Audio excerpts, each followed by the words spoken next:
Hey guys, welcome to Double Chan News. It's Dan. It's Yi. And Mike's on a little excursion, so he'll be back later. So it's Yi and I for now. He'll probably be back in a week. A week, yeah. Not too long. Like usual, you know, last time he left for a week. Mike can handle himself. That's right. Amongst and everything he can do, he won't get kidnapped. And you guys can follow him, of course, on his vlog. I'm sure he's vlogging in his social media. So, yeah. Anyways, I love stories like this. I love this. This is like one of my favorite things to hear about, like these mystery gifts, okay? Because I'm always curious, like, whoever made the gifts, like, what they put into that gift and the surprise at the end. Ooh, you know, like, yes. what kind of surprise? And I always feel like it's one of those, like, epiphany moments. You're like, whoa! All right, so basically what happened here was a couple from Michigan waited 9 years to open up a wedding gift. 9 years. 9 years. And it was from their great aunt and uncle who were married for 50 years. Yep. So from a couple who knows a bit about marriage themselves. Right. And when they gave them the gift, they said, don't open it until you get into your first fight. Right, do not open until first disagreement. So this gift was given with the intention of telling them to wait.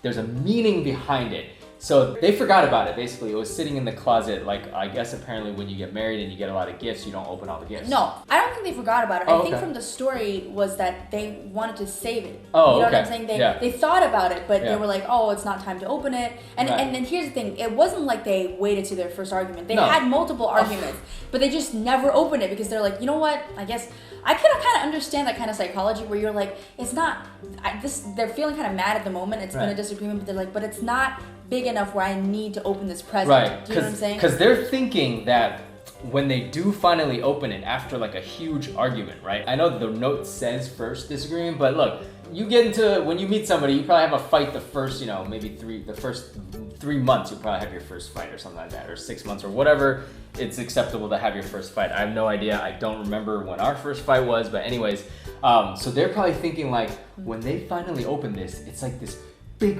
reveal of how to maybe like keep a marriage going or some secret to long marriages or something. But actually it wasn't. It wasn't, it was just really simple. It was really simple, but I love it. There's 2 notes, one for the guy, one for the girl. The note is wrapping some cash because there are instructions for the guy. Aside from that, there's some bath salt. Bath products. 2 wine glasses. 2 wine glasses, and that's it. Yeah. Object-wise, that's it. Okay, so then the note for Kathy, the wife says, Kathy, go get a pizza, shrimp, or something you both like on Allison. And it says, get a bath ready. So that's why the bath stuff and then the money. And then for Brandon, it says, Brandon, go get flowers and a bottle of wine on Allison. So basically, it's this really cute note. That's basically, to me, what it means is like, if you get into a really big fight, okay, all you gotta do is just take some time, let some steam blow off, and do something that you will both enjoy. Just calm down. Like, there's no fight that should just like, you know, destroy the marriage, and there's nothing that you should be like bent over for so long. Or maybe all of these things will help them cool down. Like, for example, if the 2 of them have a really big argument, and then they're like, oh my God, I just can't, I can't stand the other person. But, you know, I find that sometimes when I take a bath, that's really when I really relax and I can just kind of get over the stress of the day, which includes being angry at someone. I think that older people, they always are wiser. Like, they know at the end of the day what you need at that very moment. Right. And at that very moment, the lady, she needs to calm down, she needs to take a little bath and, you know, feel better. And then the guy should go out and get some flowers for her. Really nothing that can solve if you really love each other. Right. But, I mean, a lot of people might say, well, that's pretty old-fashioned, right? But you know what? Sometimes old-fashioned things really work. Yeah, especially this one too. Like, what the instructions is telling them is ultimately they have to come together, right? They have to drink the wine together. He's got to give her the flowers. The pizza, I'm sure, or whatever food is for them to both enjoy. Share, you know, so really, like, the message is so simple, but I think it really rings true. You know, like, how many times have you been in an argument where if you just basically take a step back, it's like it's not a big deal. But when you're in the moment of it, you think like, no, I gotta win this argument. I'm right. You know, she's wrong or he's wrong and she's right. And it's just like redonkulous because you don't need to spend all your time and energy to do that. You know, just calm down and enjoy each other's company and appreciate each other's love. I feel like a lot of times when there's bigger issues in the marriage, you might not be able to resolve it with something simple like this. That's true, yep. But a lot of times when you're in a marriage and the foundation is really solid, right. but everyone gets into arguments, everyone gets on each other's nerves, then when you take that step back and really kind of relax and treat yourself a little bit, a lot of times you'll feel a lot better, like right away. Yeah. So I mean that I think it's wonderful. Although I read a lot of people after they heard about this story, they were like, 9 years, what a letdown. Oh, I thought there was gonna be more. What a, you know how like people these days like they kind of expect like a grand reveal. Yeah. They're like, oh, that's such a letdown, anticlimactic. But I think that's a lot of times that's what life is. You know, like life is actually just the simplest answers a lot of times. Absolutely. You know? And I love this. They said that, you know, they were expecting maybe the answer to how to keep a healthy marriage, but actually they were like, it was never within that box. That secret was within us all along. And it's so true. Like the only way you're gonna have a good marriage is if you work on it. You know, there's nothing, an object, a wisdom, a piece of advice, but you really have to just do what you think is best for the marriage. You know what's funny? I like to equate this gift to kind of like one wish granted by the genie. Like, hear me out. Like, it's kind of weird, right? But basically, if the genie told you, doesn't have to be a genie or something like that, it's like, as a couple, if you ever run into a big problem and you can use this anecdote, like this anecdote or this wish, it will resolve all your problems. And like, but you can only use it once. Right. But if you were given that, you would definitely think, I'm gonna save this for a really, really special occasion. Right. And every other smaller argument or smaller difficulty, I'm gonna try to resolve on my own. Yeah. You know what I'm saying? Yeah. And so then, Ooh. so it actually helps them Yeah. they're like, you know what, we could use it, but we won't. We'll try to solve it up on our own, and we won't use it until something really serious happens.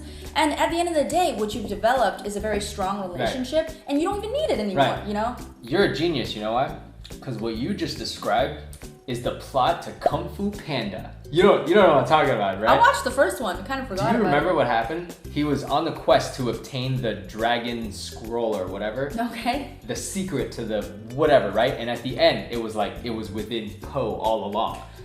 Because the journey is more important than the destination. Bam! Wow, you're absolutely right. It's really like a life lesson. Like, it was like all along they've been in arguments. Parent and the aunt and uncle probably knows it, you know, and they resolved it. And at the end they were like, yo, you guys knew how to resolve it all along, so here's just a little extra for you guys to, you know? And you know what's funny? I suspect that the great aunt and uncle, though they had great intentions, couldn't have expected the impact that this gift had on this couple. Because maybe they're like, maybe they'll open it within the first 3 months. You never know. Some people are like, I'll open it on the first night. Yeah. You know? But like for this couple, it really actually turned into something for them. And I think that when they opened it, it wasn't because they had an argument or something. No. It was just that they realized that it had been 9 years. So they were like, maybe it's time to open it. Like, let's just see what it's all about. And happy they did. Exactly. Yeah, I don't think the aunt and uncle expected them to wait that long. They probably like, a month later, like, fight, open it up. But I think it just means so much more. So much more. Especially because they've gone through 9 years and they seem pretty happy. So, okay, so this brings me to a question for you. Are you the type of person that you're a rule follower or you're a rule breaker? So like, for example, if we got a gift, right, at our wedding and people are like, wait 10 years to open this, would you be like, hey, let's open it? Or would you be like, because it's so intriguing, how can you're like, 10 years, this must be a big deal, right? Well, actually, okay, so I would say that mostly I'm a rule follower just because, you know, when I was younger, we had to write these letters to ourselves that you can't open until you're 30. So every year I take it out and I want to open it, but I wrote them when I was a teenager, like 15 or something like that. Well, you know, I'm not that much older, so I'm like, you know, so I mean, I'm not 18, but I'm still not 30 yet. So you wrote a letter to yourself at 30, right? Okay, so you're still waiting to open that. Yes, you're supposed to open it when you're 30, but I haven't opened it yet. You gotta wait a while. Yeah, I mean, it's another 7 years. Willing to wait. I'm willing to wait. I mean, here's the thing. But the envelope's so small, you know, but if I had a gift that was this big and I had to transport it from home to home, I might get a little anxious about it. But overall, I think when it comes to stuff like this, I would wait for the surprise. Okay, because I'd be itching to open it. I'd be like, dude, what's in that? That's why I have to put it in a safe. Because I'd be so curious every time I walk by. I'd be like, man, what is in that gift? Like, I need to know. So anyways, guys, let us know what you think about this story. Let us know if you ever gotten a gift that you had to wait to open, and if you did, and if it was an awesome gift or it was like a womp womp. So anyways, guys, thanks for watching. See you later.